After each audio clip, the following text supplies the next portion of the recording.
दुर्गा अष्टमी व्रत कथा।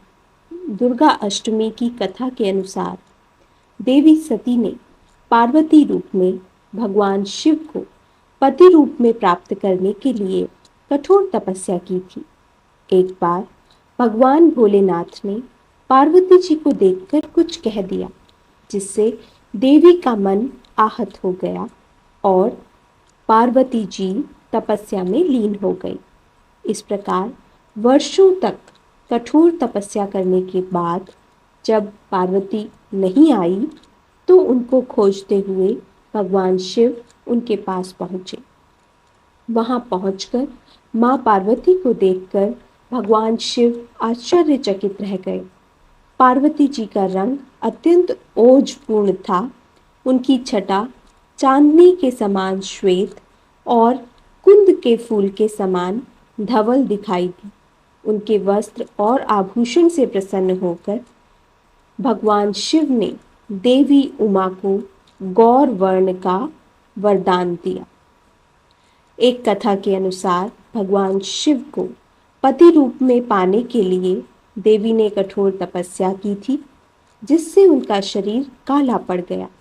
देवी की तपस्या से प्रसन्न होकर भगवान उन्हें स्वीकार कर लेते हैं और शिव जी उनके शरीर को गंगा जल से धोते हैं।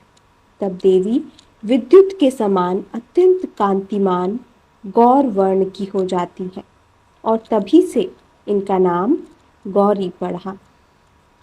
महागौरी रूप में देवी करुणामयी, स्नेहमयी, शांत और मृदुल दिखती हैं।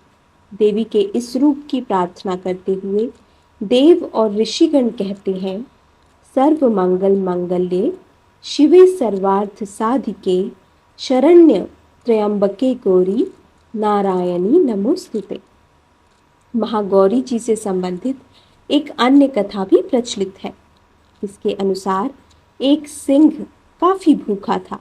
जब वो भोजन की तलाश में वहां पहुंचा जहां देवी उमा तपस्या कर रही थी, देवी को देखकर सिंह की भूख और बढ़ गई, परंतु वह देवी की तपस्या से उठने का इंतजार करते हुए वहीं बैठ गया। इस इंतजार में वह काफी कमजोर हो गया। देवी जब तप से उठी तो सिंह की दशा देखकर उन्हें उस पर दया आ गई और माँ उसे अपनी सवारी बना लेती है, क्योंकि इस प्रकार से उसने भी तपस्या की थी। इसलिए देवी गौरी का वाहन बैल भी है और सिंह भी है।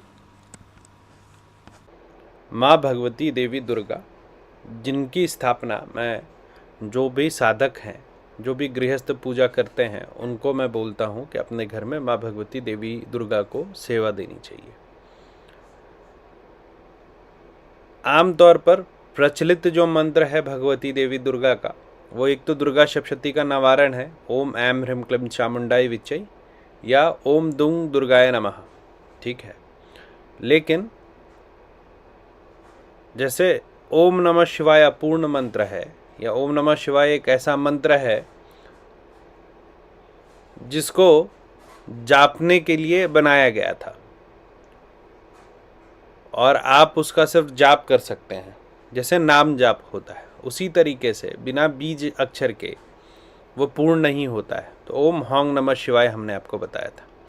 वही जब उमा महेश्वर का एक साथ जाप करना हो तो हमने बताया था ओम ह्रीं हौंग नमः शिवाय। उससे क्या होता है कि जो माया की दुनिया है और जो आपका अध्यात्म का दुनिया है, दोनों में बैलेंस होता रहता है। अब आते हैं माँ भगवती देवी दुर्गा के मंत्र में। भगवती देवी दुर्गा को कलयुग में प्रसन्न करना सबसे आसान है। भगवती देवी दुर्गा की 3 रूप में पूजा होती है। किस किस रूप में पूजा होती है? एक तो महिषासुर मर्दनी भगवती देवी दुर्गा, जिसके लिए हम लोग नवरात्र करते हैं, शरदीय नवरात्र। एक चामुंडा के रूप में साधना होती है, जो ओम ऐं ह्रीं क्लीं चामुंडाय विच्चै मंत्र आप लोग जानते हैं। चामुंडा का रूप जो होता है वो कंकालिनी की तरह होता है और हाथ में खप्पर लिए भगवती जो है वो वास करती हैं, ठीक है। और तीसरा भगवती का जो रूप होता है, जिस नाम से उनकी पूजा होती है, वो है कामाख्या। मतलब कामाख्या वरदा देवी नील पर्वतवासिनी टंग देवी जगन्ना माता योनि मुद्रा नमोस्तुते, ठीक है। तो ये तीनों स्थान पर दुर्गा भगवती की पूजा होती है। लेकिन तीनों का जो पूजा पद्धति है वो सहज नहीं है। ठीक है, महिषासुर मर्दनी की का जो पूजा होता है उसमें कलश स्थापना और बहुत तरीके का विधान होता है। चामुंडा का पूजा जो होता है वो बंधन में नहीं होता है, और कामाख्या का पूजा तो पूर्ण रूपेण तांत्रिक है। तो मैं आपको एक मंत्र बता रहा हूँ, ठीक है। ये मंत्र ओम दुंग दुर्गाय नमः में बस एक बीज जोड़ने से पूर्ण हो जाता है, और अगर आप इसकी साधना नहीं भी करते हैं तो भी ये मंत्र आपके लिए काम करता है।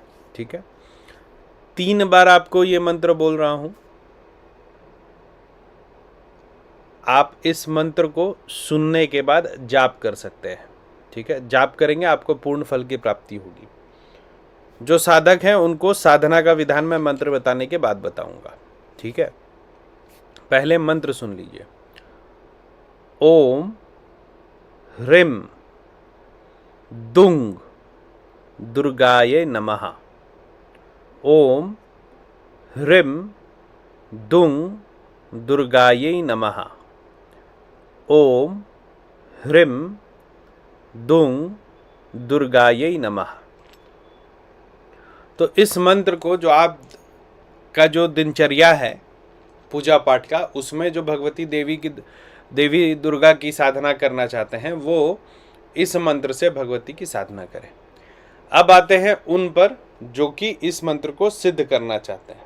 ठीक है, तो सिद्ध करने का क्या विधान है? पहले तो एक भोजपत्र आपके पास होना चाहिए और आपके पास होना चाहिए रोली। ठीक है,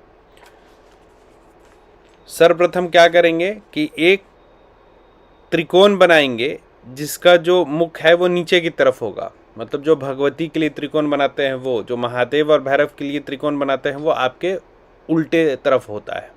तो आपके तरफ नोक किया हुआ वैसा त्रिकोण बनाएंगे और फिर एक त्रिकोण उसके ऊपर बड़ा बनाएंगे।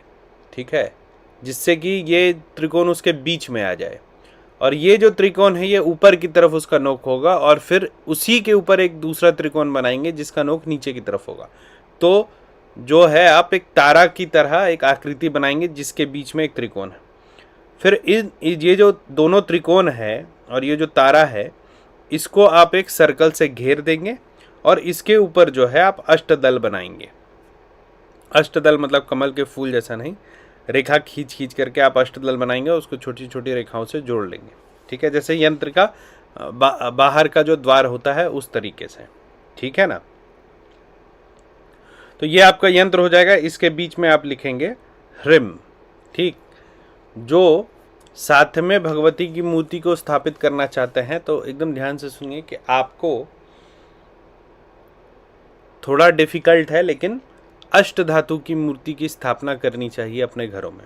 ठीक है, अब देखिए आप क्या करेंगे। अष्ट धातु की मूर्ति है या फिर अगर नहीं है तो इस यंत्र को आप सिद्ध करेंगे। तो एक भोजपत्र पर रक्त चंदन और रोली मिला करके ये यंत्र बना लेंगे। ठीक है, फिर एक छोटी चौकी लेंगे लकड़ी की, उस पर लाल कपड़ा बिछाएंगे, उस पर भगवती की मूर्ति रखेंगे और यंत्र रखेंगे। दोनों है तो बहुत अच्छा, या फिर दोनों में से जो भी है।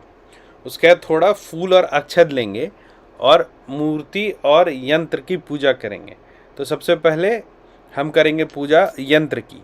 तो पहला जो हम पुष्प और अक्षत लेंगे उसको यंत्र पर छिटेंगे, बोलेंगे ओम अंग अर्कमंडलाय द्वादश कलात्मने नमः। ठीक है, फिर से लेंगे ओम सोम सोम मंडलाय षोडश कलात्मने नमः। ठीक है, और फिर एक बार लेंगे पुष्प और अक्षत और उसके बाद बोलेंगे ओम ह्रीम दुंग सुरा देव्ये वसौट। ठीक है, इतना करने के बाद हम दीप को जलाएंगे भगवती के सामने, और भगवती के बाएं और अपने दाएं तरफ रखेंगे। नीचे पहले थोड़ा सा चावल रख देंगे। चावल रखने के बाद उसके ऊपर दीपक रखेंगे घी का। उसके बाद आयतु वरदा देवी त्रयक्षरे ब्रह्मवादिनी गायत्री च छंदमसा माता ब्रह्मयोनि नमस्तुते करके उसको जला लेंगे। उसी के बगल में हम फिर थोड़ा सा क्या कहते हैं धूप जलाएंगे। ठीक है, और दोनों पे अक्षत छीटेंगे। इतना करने के बाद भगवती को संहार मुद्रा, धेनु मुद्रा योनि मुद्रा, मत्स्य मुद्रा और गरुड़ मुद्रा, ये 5 मुद्रा दिखाएंगे। ठीक है, ये आप सर्च कर लेंगे, आपको इंटरनेट पे यूट्यूब पे बहुत वीडियो मिल जाएगा। तो ये 5 मुद्रा दिखाएंगे। फिर फल निवेदन करेंगे, जल निवेदन करेंगे, ठीक है, पुष्प निवेदन करेंगे। ठीक है, पुष्प जो है भगवती को 3 बार निवेदन किया जाता है वज्र मुद्रा से। ठीक है, तो पुष्प को कैसे उठाते हैं ये तो मैंने पहले आप लोगों को वीडियो में सिखाया है। और ये जो है साधना किसी भी प्रतिपदा से नौमी तक आप कर सकते हैं। अभी तो आपके पास बहुत अच्छा एक उपाय है कि अभी गुप्त नवरात्रि आने वाला है, तो गुप्त नवरात्रि में आप इस मंत्र को सिद्ध कर सकते हैं। ठीक है, और रोज आपको इसका 4 माला करना है। 4 माला करने के बाद दशमी के दिन इसका हवन करेंगे, पीपल की समिधा रखेंगे। जितने तरीके का जो है खुशबूदार जो है आप हवन सामग्री प्रयोग कर सकते हैं, जो पंचमेवा है वो प्रयोग कर सकते हैं, ये सबको मिला करके हवन सामग्री बनाएंगे, बहुत सुंदर बढ़िया। और दशांश हवन करेंगे। ठीक है, दशांश हवन मतलब लगभग वही फिर 4 माला का हवन होगा।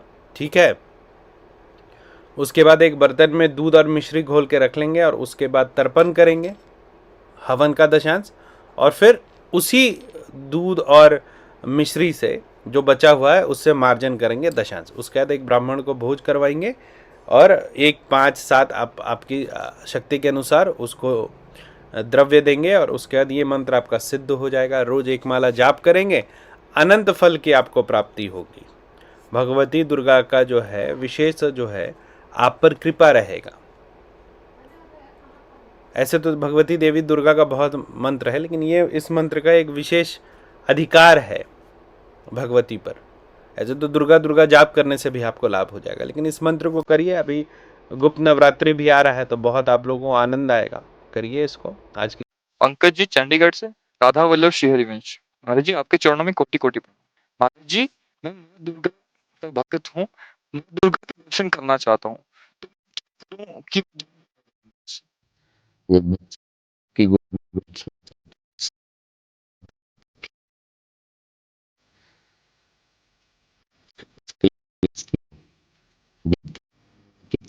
कोशिश करेगी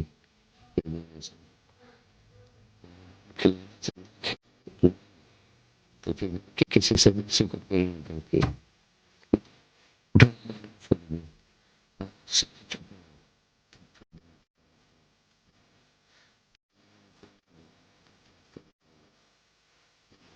खेल रहे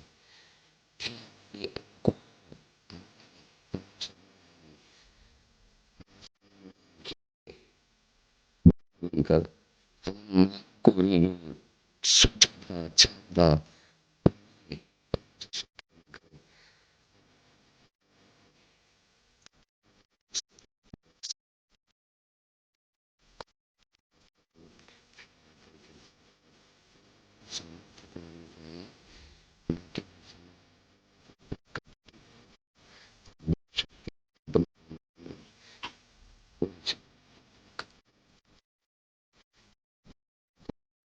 से उनके दो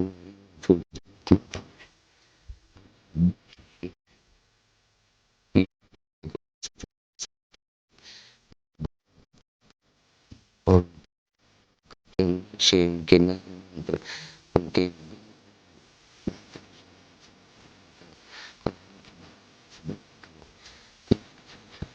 कुछ को खिलने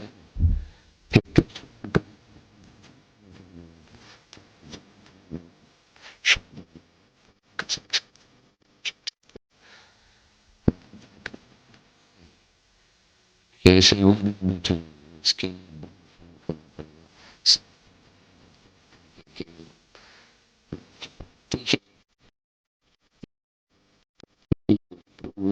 रूप में सबसे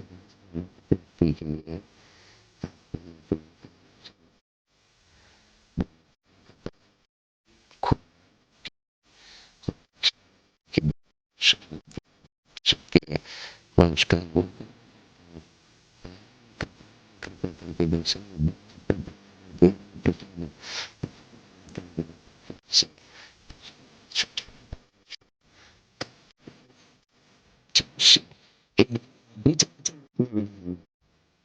से बंद ही एकदम गौरव सब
शक्ति चली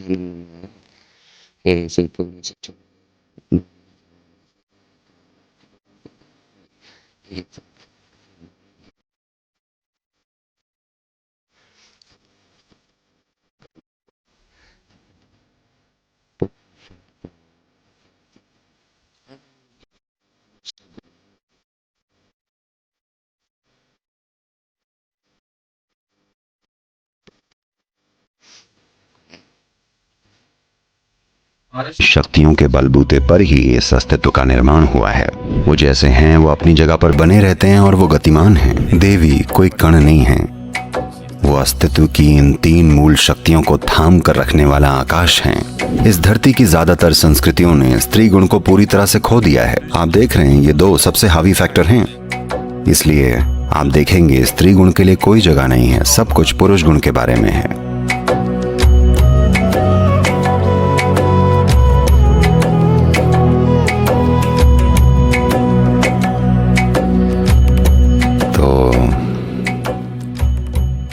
स्त्री गुण की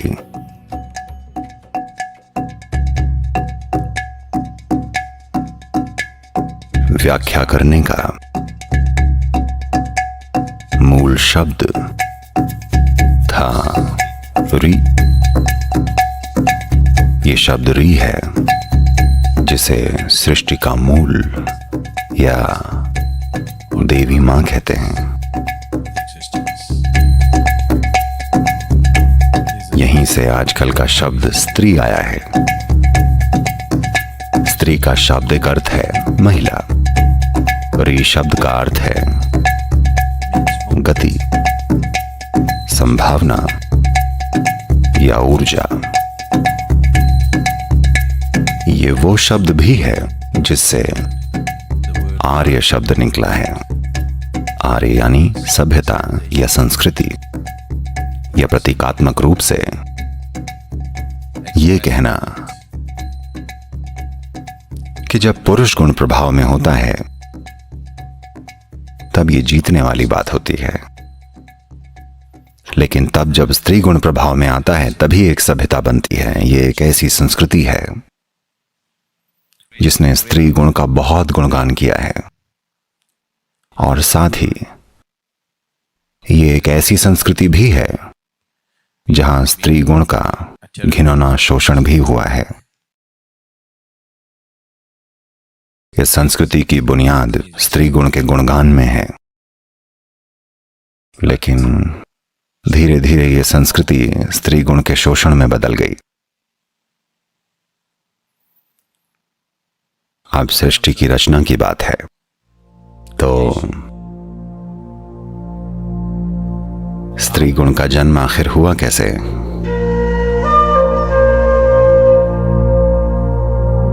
कहानी कुछ इस प्रकार है कि ऐसी शक्तियां जो सृष्टि के लिए हानिकारक थीं, जब वो बढ़ने लगीं और पूरी सृष्टि के लिए एक खतरा बन गईं, जो कि अभी भी एक शुरुआती अवस्था में ही थी। तो तीनों मुख्य भगवान आपस में मिले, ब्रह्मा, विष्णु और महेश, जो कि तीन अलग अलग गुणों के प्रतीक हैं। आधुनिक भौतिक विज्ञान की भाषा में हम इन्हें इस तरह समझा सकते हैं: प्रोटॉन, न्यूट्रॉन और इलेक्ट्रॉन। ब्रह्मा, विष्णु और महेश इसी क्रम में। आज मॉडर्न भौतिक विज्ञान के अनुसार ये बात एकदम साफ है कि इन तीन शक्तियों के बलबूते पर ही इस अस्तित्व का निर्माण हुआ है, यानी प्रोटॉन, न्यूट्रॉन और इलेक्ट्रॉन। इनका अपनी जगह पर बने रहने का कारण और इनके हमेशा गतिशील रहने का कारण ये सिर्फ इसलिए है क्योंकि एक इलेक्ट्रिक चार्ज होता है जो कि इन तीनों शक्तियों के बाहर होता है। तो उस इलेक्ट्रिक चार्ज या इलेक्ट्रोमैग्नेटिक चार्ज के बिना ये तीनों किसी गतिमान अवस्था में नहीं रह सकते। इन तीनों की इस गतिशील हलचल के बिना सृष्टि नाम की कोई चीज ना होती। विज्ञान के इसी आयाम को ये कहानी एक लोक कथा के रूप में बताना चाह रही है कि ये तीनों भगवान मिले और जब वो विनाशकारी शक्तियां बढ़ने लगी और वो नहीं जानते थे कि इन्हें कैसे हैंडल किया जाए, उनके अंदर ये तीन अद्भुत गुण थे और उन्होंने पाया कि ये तीन गुण काफी नहीं थे। वे जान गए कि इन तीन गुणों के मिश्रण की आवश्यकता थी। तो उन सभी ने एक लंबी सांस छोड़ी, अपना सबसे अच्छा हिस्सा बाहर निकाला और ये तीन शक्तियां मिल गईं, या इन तीन शक्तियों की सांस मिलकर एक हो गई और ऐसे बना स्त्री गुण या स्त्री प्रकृति।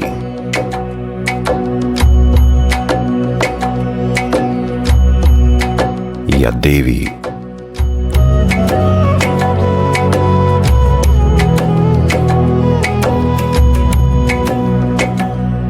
तो जिन कहानियों की हम बात करेंगे वो जो इस संस्कृति का आधार बनाती हैं, वो असल में भौतिक विज्ञान ही हैं, जिसे बड़ी सुंदरता से एक लोक कथा की तरह एक साकार रूप में कहा गया है। और ये वही मूलभूत शक्तियां हैं जिनसे ये सृष्टि बनी है। ये शक्ति जिसे हम कहते हैं देवी। देवी शब्द दिव से आया है।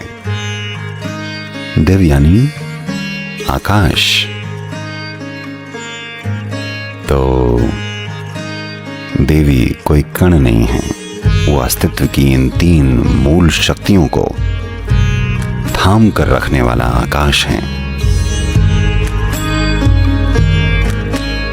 वो ऊर्जा जिससे एक अणु चलता है, वही ऊर्जा है जिससे ब्रह्मांड चलता है। ये वही ऊर्जा है जो हर चीज को, यानी सृष्टि में हर चीज को संभव बनाती है, और इस ऊर्जा को हमेशा स्त्री गुण के रूप में पहचाना गया है। मैं चाहता हूं कि आप ये समझ लें, ये बात नारीत्व के गुणगान की है, नारी की नहीं, क्योंकि नारी में भी नर होता है ना। This is about the feminine, not about being female.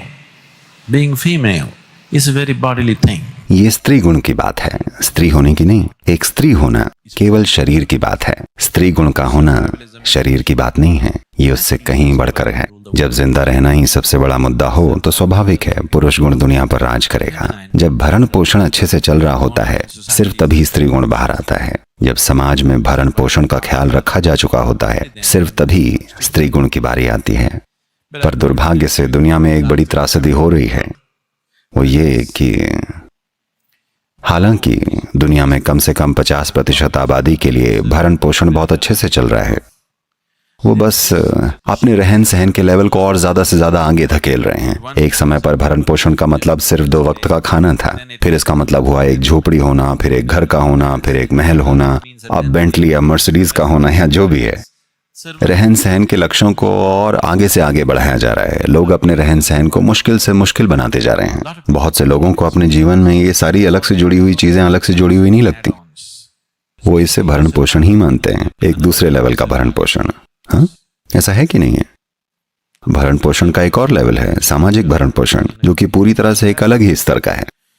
जब तक आप भरण पोषण को अपने जीवन का सबसे महत्वपूर्ण हिस्सा समझेंगे, स्वाभाविक रूप से पुरुष गुण राज करेगा। यही कारण है कि आज दुनिया में पैसा सबसे हावी पहलू बन गया है। पैसा सिर्फ भरण पोषण के लिए होता है। जब तक पैसा सबसे ज्यादा महत्वपूर्ण है, तब तक पुरुष गुण महत्वपूर्ण रहेगा, स्त्री गुण महत्वपूर्ण नहीं होगा। महिलाएं ऊपर आ सकती हैं, पर ऊपर आने की प्रक्रिया में वो स्त्री गुण रहने की बजाय और मर्दानी होती जा रही हैं। ये दुनिया के लिए एक बड़ी मुसीबत है। अगर स्त्री गुण को दबाया गया होता तो हो सकता है वो कल वो सामने आ जाता, पर अगर स्त्री गुण खुद को पुरुष गुण में बदल लेगा तो ये एक बड़ी मुसीबत है, क्योंकि इसको पलटने में बहुत लंबा समय लग जाएगा। पुरुष गुण को स्त्री गुण में वापस बदलने की तुलना में स्त्री गुण को आजाद करने में बहुत कम समय लगेगा। इसमें बहुत लंबा समय लग जाएगा।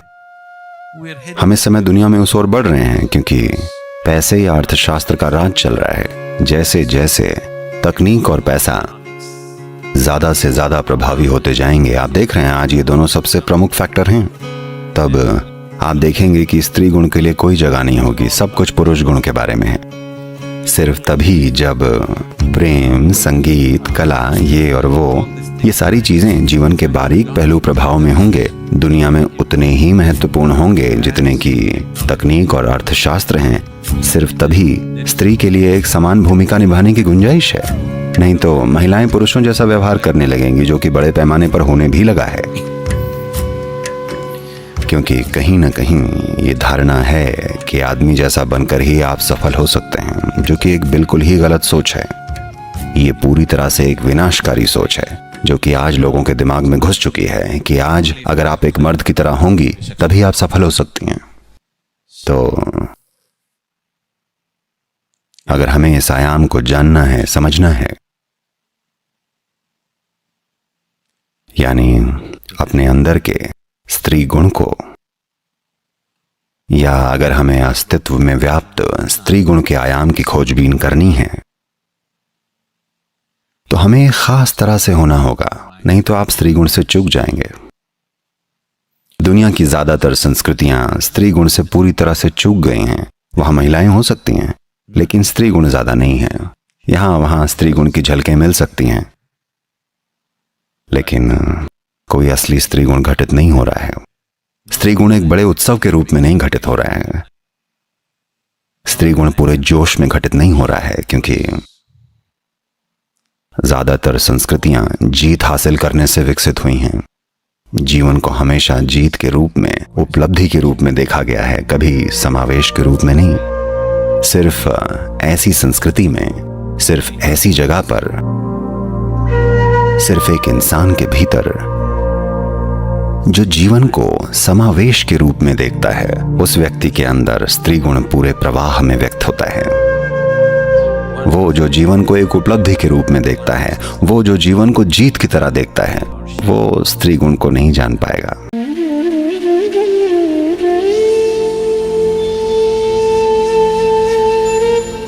कल से जो हिंदुओं की परंपरा का एक प्रमुख उत्सव माना जाता है, नवरात्रि, वो भी शुरू हो रहे हैं। तो आध्यात्मिक रूप से जैसे शक्ति के ये 9 रूप जो हैं, इनकी क्या उपयोगिता है, और जैसे शिव शक्ति कहा जाता है, तो उनको तो हम बोलते हैं कि एक ही उनका स्वरूप है। तो ये 9 अलग अलग स्वरूप क्या दर्शाते हैं, इनकी क्या महत्वता है और क्या सिग्निफाई करते हैं। कभी हम देखते हैं कि कोई माता है शैलपुत्री या ब्रह्मचारिणी, कि उनके हाथ में कमंडल है, किसी के हाथ में सिर्फ माला है, और एक और हम देखते हैं कात्यायनी भी वही है, दुष्टों का संहार भी वो करने वाली है। तो क्या ये अलग अलग रूप हैं या ये हमारे भीतर के कुछ अलग चेहरे हैं? तो नवरात्रों का क्या महत्व है हमारे लिए, और हम उसको कैसे अपने आम जीवन के लिए समझ सकते हैं? पहली बात तो ये कि 9 को 9 मत मानो। 9 का आंकड़ा सांकेतिक है। 9 का मतलब कोई एक नहीं, 9 का मतलब 2 भी नहीं, 9 का मतलब 3 भी नहीं, 9 का मतलब बहुत सारे। शिव की शक्ति जितने भी अनंत रूपों में प्रकट हो सकती है, होती है।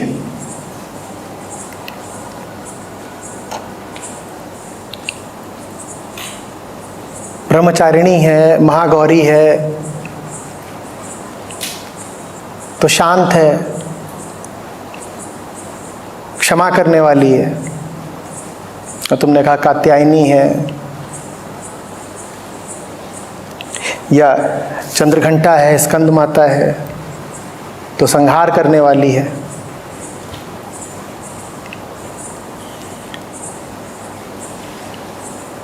सृजन भी कर सकती है, विनाश भी कर सकती है। सब तरह के कर्म शिव की अर्थात सत्य की शक्ति के द्वारा संभव है। जब सब तरह के कर्म संभव हैं तो फिर कौन सा कर्म किया जाए? वो कर्म किया जाए जिसके केंद्र में शिव बैठे हों। जब तक तुम्हारे कर्म के केंद्र में शिव बैठे हैं तब तक तुम जो भी कर्म कर रहे हो वो शुभ ही होगा, सम्यक ही होगा। और नवरात्रि हमें बताती है कि परवाह मत करो कि कर्म का रूप, रंग, नाम, आकार दुनिया ने क्या रखा है, कैसा रखा है।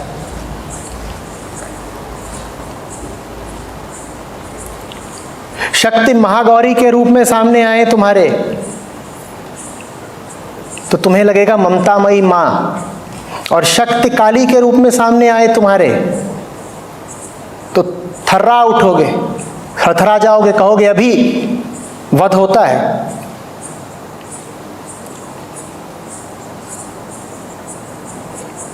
यही हाल शुभ सम्यक कर्मों का है। सही कर्म कभी दाएं को जाता है तो कभी बाएं को भी जाता है, कभी जन्म देता है तो कभी मृत्यु भी देता है, कभी सीधा सीधा चलता है तो कभी उड़ चलता है।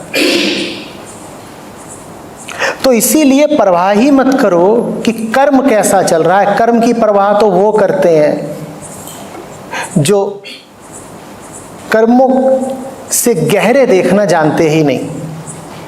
तुम ये देखो कि कर्म के पीछे कर्ता कौन है। शक्ति के पीछे जो असली कर्ता बैठे हैं उनका नाम है शिव।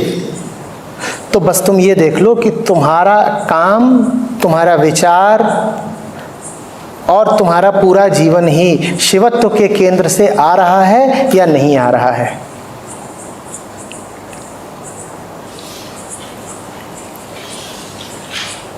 जितनी विविधताएं संभव हो सकती हैं अस्तित्व में और जीवन में,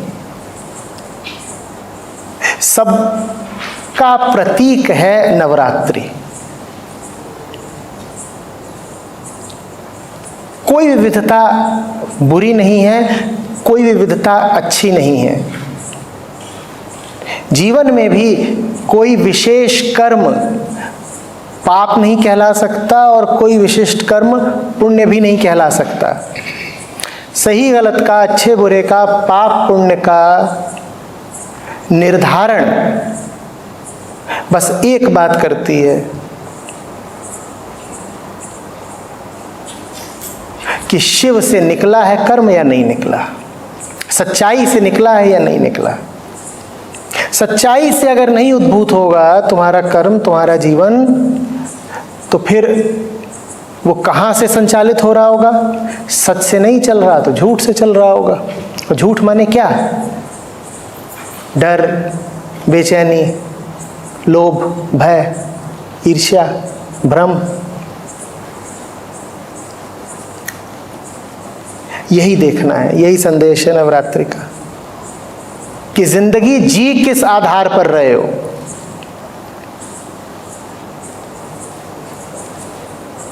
कर्म नहीं, बाहरी बात नहीं, रूप रंग कलेवर नहीं, मर्म, आधार, किस आधार पर जी रहे हो।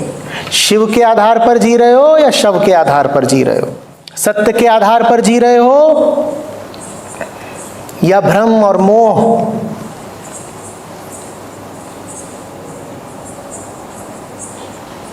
और अंधेरे में ही जिए जा रहे हो। तो जब शिवरात्रि हम मनाएं तो देवियों की उपासना करते समय ये लगातार याद रखें कि शक्ति और कुछ नहीं, शिव का ही साकार रूप है। और शिव के साकार रूप अनंत हो सकते हैं। सब रूप प्यारे हैं जब तक वो शिव के हैं। शिव का है तो भीषण से भीषण और भयानक से भयानक रूप भी प्यारा है, पूजनीय है, पवित्र है। और शिव का यदि नहीं है तो सुंदर से सुंदर, मोहक से मोहक और आकर्षक से आकर्षक रूप भी त्याग योग्य है। रूप पर नहीं जाना है, रूप अनंत हो सकते हैं। केंद्र पर जाना है, मर्म पर जाकर देखना है। मर्म अगर ठीक है तो सब रूप पूजनीय है, सब रूपों का उत्सव मनाओ। यही है नवरात्रि। आचार्य जी, एक कथा और भी कहती है जो नवरात्रि से जुड़ी है कि शक्ति का जो 9वां रूप है, सिद्धि रात्रि की जो बात होती है, उसमें कहते हैं कि शिव ने जो आदि पराशक्ति थी, जो अव्यक्त रूप है शक्ति का, उनसे उपासना की थी। तो उसके बाद उन्होंने एक व्यक्त रूप लिया और वो उस शक्ति के 9वें रूप में प्रकट हुई। तो अभी जैसे आपने समझाया कि जो आधार है हमारे कर्मों का, हम उनको देखें, शक्ति के माध्यम से हम शिव की तरफ बढ़ें। तो इसमें, इस कथा में तो शिव खुद शक्ति से उपासना कर रहे हैं, तो इसको कैसे समझें इस कथा को? सब कुछ संभव है, इसको ऐसे ही समझो। जब मैंने कहा कि कर्म, जीवन, विचार, संसार, इनका रूप रंग मत देखो, सीधे केंद्र पर ध्यान दो।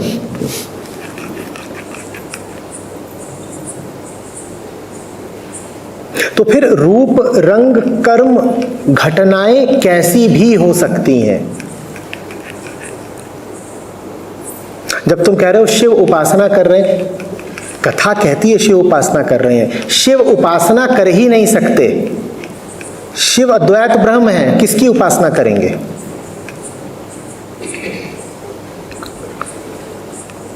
तो ये उपासना की कहानी भी यही बता रही है कि शिवत्व तो अगर केंद्र पर हो तो वहां ये भी पवित्र ही है कि तुम शिव को लेकर एक मिथ, एक कहानी गढ़ लो जिसमें शिव संसार की ही पूजा कर रहे हैं, जिसमें शिव भी प्रार्थी नजर आते हैं। जहां भी शिव कुछ करते नजर आए, जहां शिव कर्ता हो जाए, वहां जान लो कि बात शक्ति की ही हो रही है। शिव मूल अकर्ता हैं, उनकी उपस्थिति भर है, अचल उपस्थिति। ना उनका रूप है, ना रंग है, ना आकार है।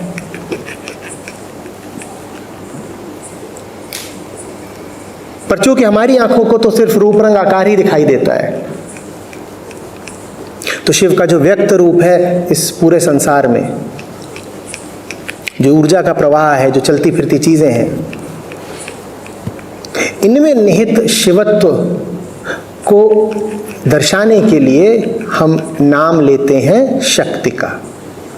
और चूंकि दुनिया में बहुत सारी विविधताएं हैं, अलग अलग चीज़ें हैं, तो शक्ति के भी हम स्थिति अनुसार, समय अनुसार, संयोग अनुसार फिर अलग अलग नाम देते हैं। शिव को माध्यम मिला नहीं, माध्यम ने चुना कि शिवत्व को अभिव्यक्ति देनी है।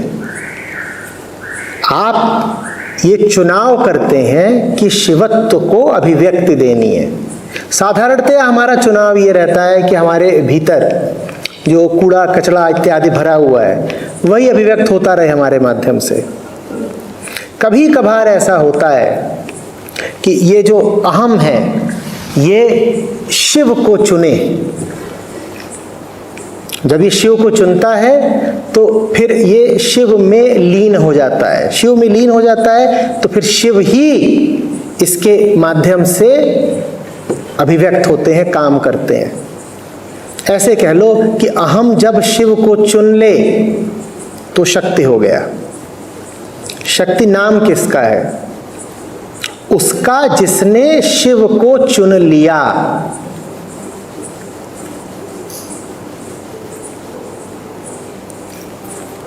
शिव नहीं आतुर है कुछ भी करने के लिए।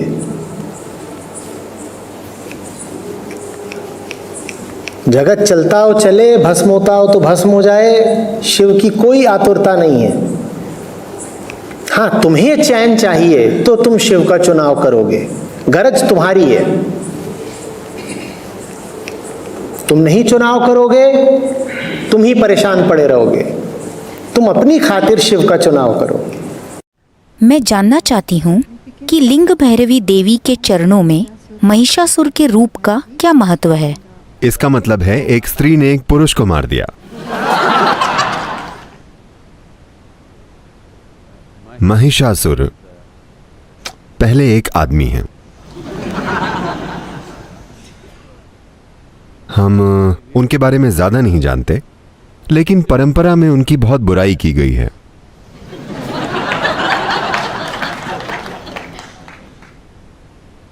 तो माना जाता है कि वे बुरे हैं और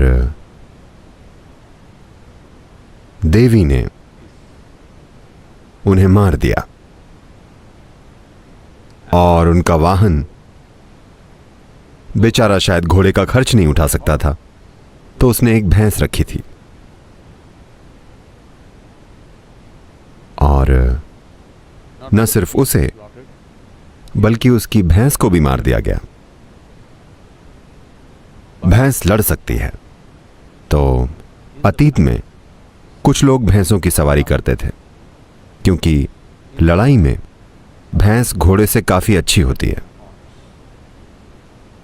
घोड़े का कद ऊंचा होता है, बस यही फायदा है अगर आप एक अच्छे योद्धा हैं तो। लेकिन भैंस, अगर उन्हें अच्छी ट्रेनिंग दी जाए और अच्छा खाना दिया जाए तो वो भीड़ को तहस नहस कर सकती हैं। तो भैंस अच्छी रहती थी। और भारत में लोग लड़ाई में हाथियों का भी इस्तेमाल करते थे, वो भैंस का इस्तेमाल करता था। इस संकेत का प्रयोग होता आया है बस ये दिखाने के लिए कि इंसान का जंगलीपन, पशु प्रकृति, The animal nature in a man, इंसान की पशु प्रकृति, क्योंकि आप स्वर्ग से नहीं गिरे थे जैसा कुछ लोग मानते हैं, आप विकसित हुए हैं। वो गुण जो अमीबा, केंचुए, टिड्डे, भैंस और हर तरह के जानवर जो विकास की प्रक्रिया का हिस्सा थे, उनके गुणों के अंश अब भी आप में हैं। आप जानते हैं, वे अब भी आपके साथ हैं।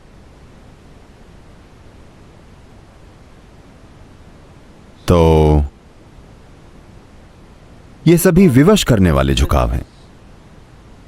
आधुनिक न्यूरोलॉजी भी ये पहचानती है कि आपके दिमाग का एक हिस्सा रेंगने वाले जानवरों का है। ये रेप्टिलियन दिमाग है जो लगभग मुट्ठी के आकार का है।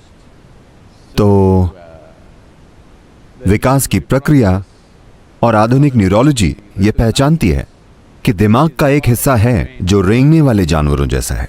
मतलब ये विकास के उस चरण में है जो स्वाभाविक प्रकृति से चलता है और चीजें अलग तरह से करता है। लेकिन उसके ऊपर a flower of cerebral cortex evolved. Cerebral cortex का फूल विकसित हुआ। अगर आप उसके माध्यम से काम करें, जो ऐसी घटना है जो तब हुई जब मनुष्य की रीढ़ सीधी हुई। रीढ़ सीधी होने के बाद बाहरी फूल विकसित हुआ। यही है जो आपको इंसान बनाता है। यही है जो आपको सृष्टि की सर्वव्यापकता के विचार देता है। यही है जो आपको यह विचार देता है कि सब कुछ एक है, जो आपको वैज्ञानिक बनने के काबिल बनाता है, जो आपको आध्यात्मिक खोजी बनने के काबिल बनाता है। लेकिन अगर आप उस पर फिर से जाएं, तो आप में बस खुद को जिंदा रखने का स्वभाव होगा। तो ये सारी प्रक्रिया, इंसान की कोशिशें शिक्षा द्वारा, आध्यात्म द्वारा, ध्यान के द्वारा यही है कि इससे दूर जाकर और बाहरी आयाम से काम करना, जो ज्यादा नई घटना है। लेकिन ये आपको जीवन से अखंड तरीके से जुड़े होने का भाव देता है। अगर आप रेंगने वाले पशु वाले दिमाग से काम करेंगे तो आप बस सीमाएं तय करते रहेंगे। तो जब भी आपको अपने आसपास के लोगों से समस्या हो, हमेशा सीमाएं तय करने की बात हो, ये मेरा है, ये आपका है, ये मेरी जगह है, वो आपकी है, मेरी हवा आपकी हवा, जब ऐसा हो तो आपको समझना चाहिए कि आप यहां आ गए। अब आध्यात्मिक प्रक्रिया, योग आयाम ये देखता है कि इसे कैसे, क्योंकि अगर आप अपने दिमाग के सिर्फ एक आयाम से काम करेंगे तो ये कारगर होगा, पर काफी नहीं होगा। आप पूरे दिमाग का इस्तेमाल नहीं कर रहे हैं। इसके प्रमाण मौजूद हैं कि रेंगने वाले जानवर का दिमाग ज्यादा पारदर्शी बनकर बाहरी दिमाग के साथ संपर्क बना सकता है। यहां प्रयोग और अध्ययन हैं जो ये बताते हैं कि ध्यान के कुछ अभ्यासों से रेप्टिलियन दिमाग, जो हमेशा सीमाएं तय करता है, वो बाहरी दिमाग से संपर्क बनाना शुरू कर देता है और ये एक दिमाग के रूप में काम करते हैं। तो मैं नहीं जानता कि आपको करना चाहिए, फूल खिलना चाहिए। और इसीलिए योग में आप देखेंगे सभी चित्रों में, योगिक संस्कृति में, फूल फूल, छोटा फूल, छोटा फूल, छोटा फूल, बड़ा फूल। वो खिल गया। अगर वो खुल जाता है तो अब इंसानी बुद्धि हर चीज को जोड़ने वाले तरीके से काम करती है, ना कि अलग करने वाले तरीके से। तब आप खुद को अलग नहीं करेंगे, आप दूसरों को खुद में शामिल करेंगे। खुद में शामिल करना कोई सिद्धांत नहीं है। खुद में शामिल करना अस्तित्व की प्रकृति है। कोई भी अन्य प्राणी इसे समझने में सक्षम नहीं है। वे सभी सीमाएं तय करने में लगे हैं। कुत्ता हर जगह पेशाब करता है, टॉयलेट प्रॉब्लम की वजह से नहीं, बल्कि वो एक साम्राज्य स्थापित कर रहा है, पेशाब का साम्राज्य। इंसान इससे अलग नहीं है।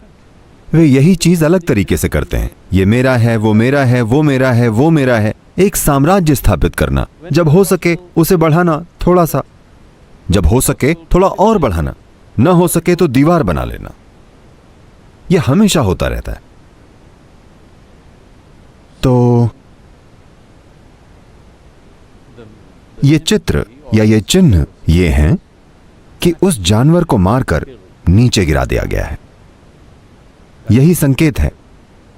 महिषासुर और उसकी भैंस दोनों मरकर नीचे गिर गए हैं। इसका मतलब आप बड़े फूल हैं।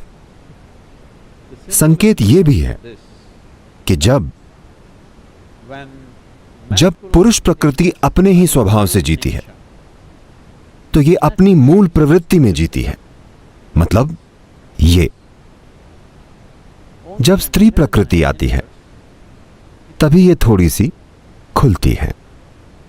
तो जब ये खुली तो पुरुष प्रकृति या पशु स्वभाव गिर गया उनके चरणों में, क्योंकि उससे वे प्रकट हुईं। तो देवी मंदिर में संकेत सिर्फ यही है कि वे पूरी शक्ति से उठ खड़ी हुईं, तो पशु प्रकृति नीचे गिर गई। काली कौन है? काली? देवी काली?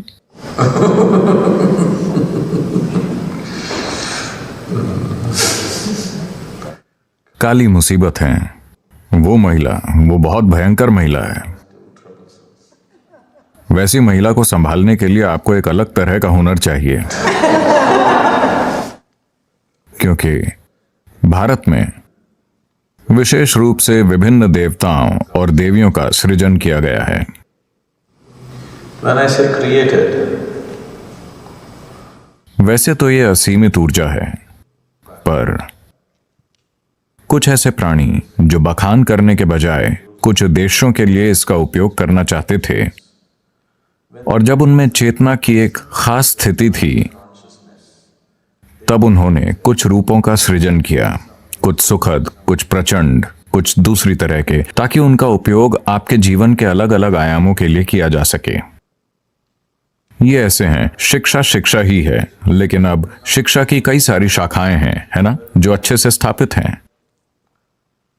वरना एक समय था जब शिक्षा का मतलब था कि सभी हर चीज सीखते थे, अब हर चीज के विशेषज्ञ होते हैं, है ना।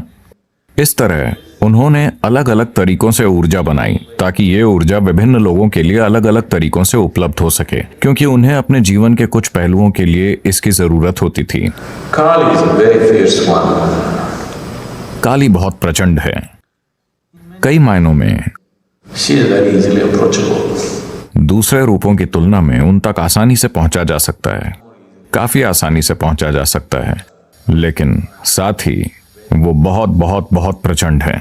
जब आप किसी प्रचंड रूप को आमंत्रित करते हैं और अगर आप उन्हें संभालना नहीं जानते, तो वो आपको चोट दे सकते हैं। कुछ और भी हैं जो और भी ज्यादा प्रचंड हैं, भयानक हैं, लेकिन उन सभी का एक उद्देश्य होता है। ये सब अतीत में कुछ योगियों द्वारा बनाए गए हैं, उन्हें एक रूप दिया गया है और वो बस वहां मौजूद हैं। वो आपके लिए एक वास्तविकता बन सकते हैं अगर आप उस तरह की ऊर्जा को आकर्षित करने के लिए कुछ प्रक्रियाएं करें, तो ये आपके लिए एक जीवंत वास्तविकता बन सकते हैं। काली बस एक देवी नहीं है जिनमें आप विश्वास करें, वो आपके सामने चल सकती हैं, क्योंकि एक बार जब आप उनके लिए जरूरी ऊर्जा शरीर बना लेते हैं, तो अब अगर आप चाहें तो इसके ऊपर एक भौतिक शरीर भी बना सकते हैं। उदाहरण के लिए मैं कह रहा था कि ध्यान लिंग एक सर्वोच्च किस्म के प्राणी का ऊर्जा शरीर है। सिद्धांत रूप से यह संभव है कि अगर हम चाहें तो उसके लिए एक भौतिक शरीर बना सकते हैं। सिद्धांत रूप से यह संभव है, इसमें बहुत अधिक कार्य करना होगा और यह अंत में किसी लाभ का नहीं होगा। एक और इंसान बनाने का क्या तुक है? जिस तरह से मैं हूं, उसे आपके द्वारा अभी अनुभव न करने का एकमात्र कारण है कि मैं एक भौतिक शरीर में हूं और आपकी तरह बोलता हूं और आपकी तरह चीजें करता हूं। अगर मैं किसी और रूप में होता तो लोगों के लिए बहुत आसान होता, क्योंकि तब आपको नहीं दिखता। जब आप किसी को इंसान के रूप में देखते हैं तो उसे आपके तार्किक तरीकों में फिट होना होता है ना। अगर वो आपके तर्क में फिट नहीं होता तो आप उसे आत्मज्ञानी के रूप में नहीं देखेंगे, आप उसे पागल मानेंगे। तो भौतिक शरीर बनाने का कोई फायदा नहीं है। पर काली उस ऊर्जा का एक आयाम है। ध्यान लिंग में सभी आयाम शामिल हैं तो ये एक अलग चीज है, पर काली एक खास आयाम है।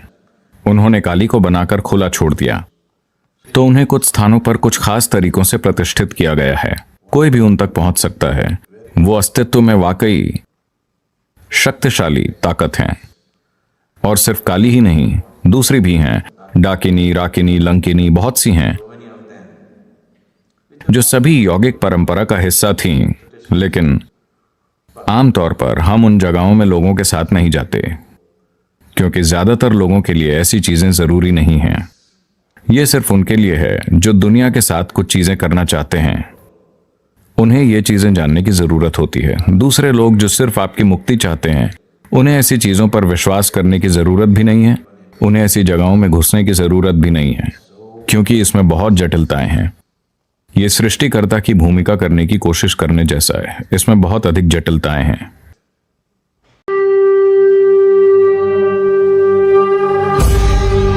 अब तक हमने जितने भी भैरवी मंदिरों की स्थापना की है, ये वाला उनसे थोड़ा अलग है। हमने तीसरे नेत्र को बहुत ज्यादा तीव्र बनाया है। देवी के यहाँ के रूप का झुकाव मुक्ति की ओर आगे बढ़ने की ओर ज्यादा है, न कि सिर्फ भौतिक खुशहाली की ओर।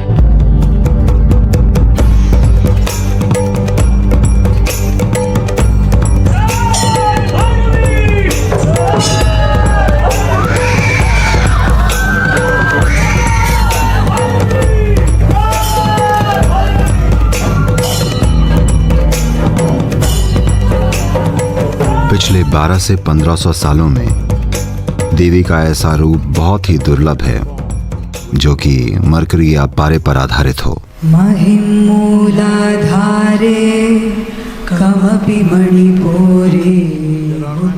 देवों के रूप हैं, ऐसे लिंग हैं जो कि मरकरी या पारे पर आधारित हैं। इस तरह के मूलभूत तत्वों के मंदिर भी हैं, पर देवी का ऐसा कोई रूप नहीं है, ऐसा रूप जिसका आधार मरकरी का हो। तो ये एक अनोखा पहलू है। इस मरकरी को जिस तरह से जमाया गया है, ये आसानी से 3600 से 40 या 45 या शायद 4800 साल तक बना रहेगा। And it's been going through a certain process. और ये पिछले 3 महीने से ज्यादा समय से एक विशेष प्रक्रिया से, एक बेहद तीव्र प्रक्रिया से गुजर रही है। और इसमें मुख्य रूप से मैं खुद और भारत और नेपाल की कुछ युवा महिलाओं ने इसको संभव बनाने के लिए इसमें हिस्सा लिया है। इन पर बहुत काम किया गया है। जैसी ये अभी हैं, इन्हें यहाँ तक लाने में बहुत काम हुआ है।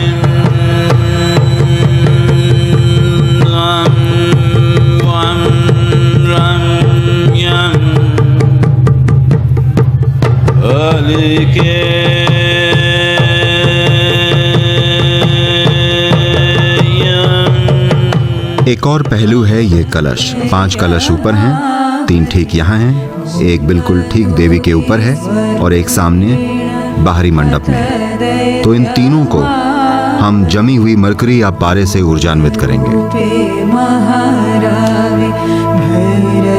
ये एक ऐसा पहलू है जो बाकी भैरवी रूपों से, जिन्हें हमने स्थापित किया है, उनसे थोड़ा अलग है।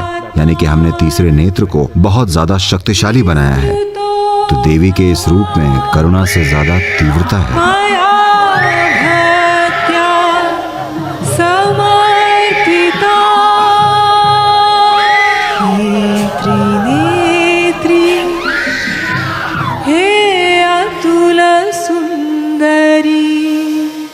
मेरा ख्याल है यहाँ नेपाल में आप लोग प्रेम और करुणा में थोड़ा ज्यादा ही गोते लगा रहे हैं, तो मुझे लगा आपको थोड़ी तीव्रता की जरूरत है जो आपको प्रज्वलित कर दे। तो ये चलेगा ना आप नेपाली लोगों को? देवी के इस रूप का झुकाव मुक्ति की ओर आगे बढ़ने की ओर ज्यादा है, न कि सिर्फ भौतिक खुशहाली की ओर। इस रूप को इसी मकसद के लिए बनाया गया है।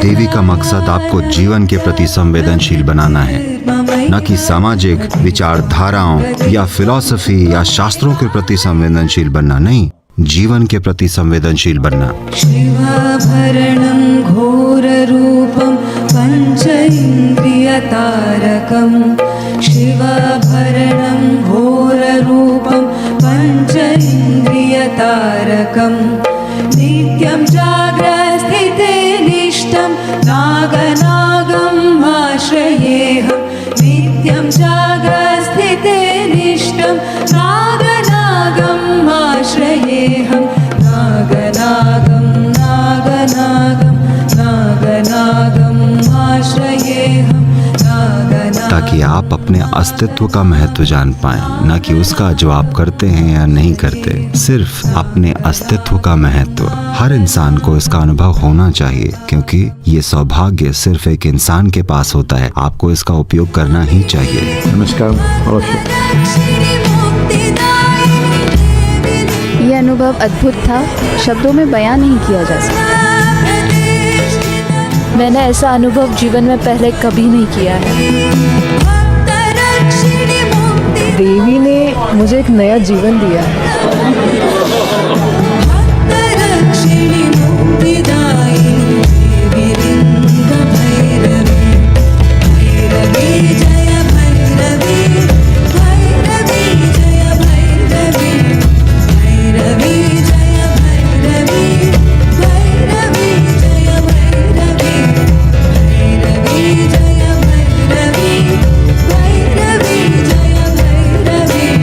सुनिए, मैं जो अभी आपसे कहने वाला हूँ वो यहाँ मैंने अभी किसी से कहा नहीं है, क्योंकि एक स्वीकार करने का दिन है, इसलिए मैं बता रहा हूँ। एक वजह क्यों मैंने ये सोचा कि देवी को यहाँ नेपाल में आना ही चाहिए, वो ये कि आपके यहाँ जो कुछ अद्भुत मंदिर हैं, पर जब मैंने देखा कि उन्हें किस तरह से रखा जाता है और किस तरह उनको अप्रोच किया जाता है, मेरे आंसू आ गए। ये उपकरण भव्य हैं और इतने प्रारंभिक तरीकों से इस्तेमाल किए जा रहे हैं, तो मैंने सोचा कि भैरवी को एक प्रेरणा के स्रोत के रूप में यहां आना चाहिए। मुझे उम्मीद है कि आप लोग इस अद्भुत देश में और कई चीजों को पुनर्जीवित करेंगे। मैं ये देखना चाहता हूं कि नेपाल की युवा पीढ़ी और खास तौर से युवा महिलाएं इस आयाम का उपयोग करें। और अगर आप इसका उपयोग करना जानते हैं तो देवी आपके लिए उन संभावनाओं को खोल देगी जिनकी आपने कल्पना भी नहीं की होगी। भैरवी वो हैं कि अगर आप इनका उपयोग कर पाएं तो जीवन के हर पल को उमंग से भरा और अद्भुत बनाना एक जीती जागती संभावना होगी। भैरवी को अपने दिलों में ले जाइए और अपने भीतर देवी को खिलने दीजिए।